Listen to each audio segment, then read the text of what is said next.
कुठलाही ममत्व भाव न बाळगता, कोणाविषयी कसलाही आकस किंवा द्वेष न बाळगता काम करायला पाहिजे, यावर मी ठाम आहे. संतोष देशमुखांच्या झालेल्या निर्घृण हत्येवर निषेध व्यक्त करताना मी मनापासून क्षमा मागते त्याच्या आईची.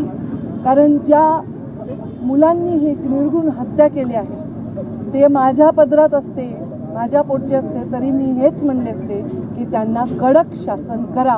याच्या पलीकडे कोणताही राजकीय नेता, एखादं व्यक्तिमत्व कोणीही भाष्य करू शकणार नाही. आज अजून एक तुमचा एकदम उतावळेपणा येतोय की मी काय गंभीर बोलते याच्याकडे दुर्लक्ष करून. तर धनंजय मुंडेंचा राजीनामा झालाय, मी त्याचंही स्वागत करते.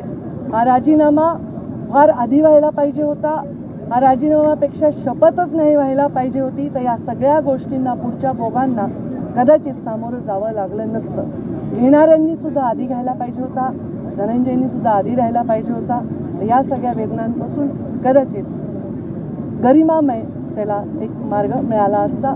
त्यांनी सांगितलं असेल, मला माहीत नाही त्यांचं स्टेटमेंट काय आहे. मी त्याच्यापेक्षा लहान बहीण आहे आणि बहीण असली तरी आम्ही वेगळ्या पक्षात काम केलं होतं. पण कोणत्याही आईला, बहिणीला, परिवाराला वाटत नाही आपल्या परिवाराच्या सदस्याला या दुःखातून जावं लागेल. पण जेव्हा आपण खुर्चीवर बसून विचार करत असतो तेव्हा आपण राज्याच्या प्रत्येकाचा सारखा विचार केला पाहिजे.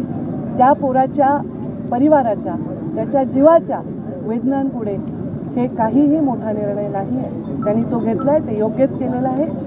मला वाटतं देर आहे दुरुस्त आहे.